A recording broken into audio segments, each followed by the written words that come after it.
You've probably heard the word Kafkaesque, right? It's that feeling of being trapped in a senseless, bureaucratic nightmare that you just can't escape. Well, today, we're diving into the story that literally gave us that word. We're going to break down one of the most influential and haunting novels of the 20th century, Franz Kafka's The Trial. So let's meet our main character. His name is Josef K, and he's, a totally normal guy. He's a chief clerk at a big bank, very successful. His life is all about structure, logic, everything makes sense. He's the kind of person who believes the world runs on clear rules and reason. And here's the hook, the terrifying question that kicks this whole thing off. What if you were arrested, but nobody would tell you what you did wrong? Just imagine that for a second. You wake up one morning, it's your 30th birthday of all days, and suddenly all the rules you thought governed your life, they're just gone.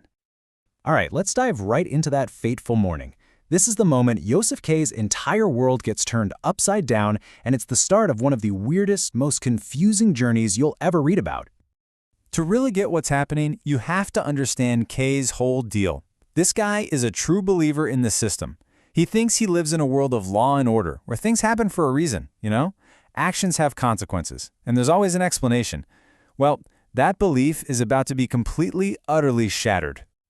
So two strange men just show up in his bedroom, and they say to him, "You can't leave, you are under arrest."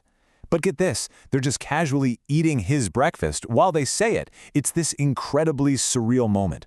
They inform him he's been arrested like they're talking about the weather. Just totally matter of fact. And right here you see the central conflict. K is trying to use logic. He's like, hey, I live in a state with laws. There's peace. This doesn't make any sense. But the guards, they're on a totally different planet. They say the law is drawn to guilt and can't make a mistake. It's not about evidence for them. It's this weird, mystical force. In their reality, the system is perfect and can't be questioned. This next part is just chilling. K says, I don't know this law. And the guard just replies, all the worse for you. Think about that. Not knowing the law isn't an excuse. It's basically another crime. The system doesn't care if you understand it. It just is. So K does what any of us would do. He demands to speak to a manager, right? He wants to see someone in charge, someone who can explain what on earth is going on. And he gets his wish. But instead of answers, he just gets more confusion. This is where we start to see the twisted logic of this law. And get this, the so-called interrogation doesn't even happen in an office or a police station. It happens in his neighbor's bedroom. That's what's so creepy about it. The law doesn't respect any boundaries. It just seeps into the most private parts of your life, turning a bedroom into a courtroom. Okay, so the chief inspector shows up and lays down the rules of this arrest, and they are just nuts. He's basically like, 1, you're under arrest. 2, we're not going to tell you why. 3, this doesn't mean you can't go to work. In fact, you should. 4, just keep living your life like normal. So he's arrested but also free? It makes no sense. And to top it all off, 3 of his coworkers are there, just watching this whole thing unfold like it's a regular Tuesday. So the officials leave, but the nightmare is far from over. I mean, how do you even process that? K spends the rest of his day just trying to get his head straight, trying to explain this insanity to the people around him, hoping it'll start to make sense if he says it out loud. And the reaction he gets is weird. Take his landlady, Frau Grubach. When he tells her he was arrested, she doesn't get angry for him. She says it seems scholarly, like it's some complicated thing she doesn't need to understand. It's wild, right? It shows how people will just accept bizarre things if they come from some kind of authority. Later, he tries to explain everything to his neighbor, Fräulein Bürstner. Remember, it was her room where the interrogation happened. And in this really strange, kind of darkly funny scene, he can't just tell her. He has to show her. He starts moving furniture around, playing all the parts, the inspector, himself. He even shouts his own name. He's desperately trying to make it make sense by acting it out. But right in the middle of his little performance, there's this loud, angry knock on the wall. Turns out, there's a captain, another authority figure, staying next door, and K is making too much noise. It's like, just when he's trying to get a handle on the absurdity, the absurd world reminds him, we're always here, we're always listening. Okay, so a week goes by. Then K gets a summons. This is it, right?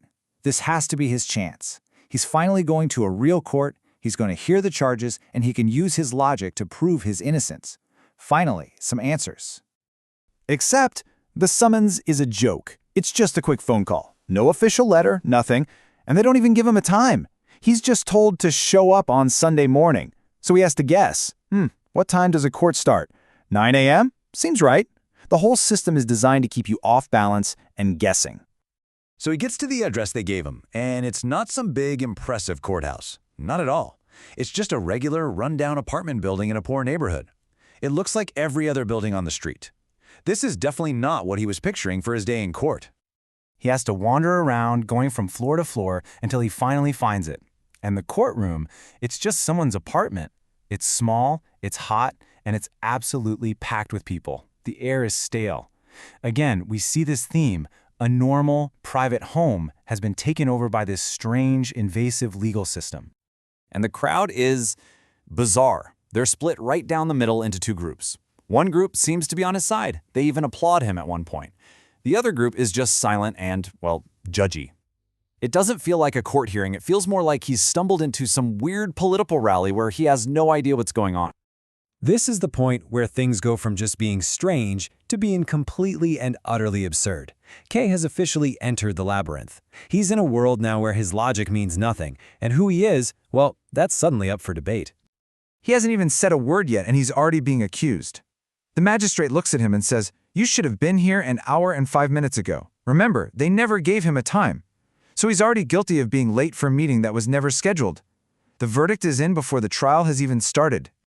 Then, the magistrate asks him the most random question you could imagine. Not, "What's your name?" or "Do you know why you're here?" He asks, "Are you a house painter?" A house painter! K, of course, is confused and says, "No, I am the chief clerk of a large bank." He's giving them a hard fact from his reality. But in here, that reality doesn't matter.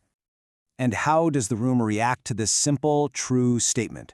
One whole side of the room bursts out laughing, hysterically, like his entire identity is the funniest joke they've ever heard.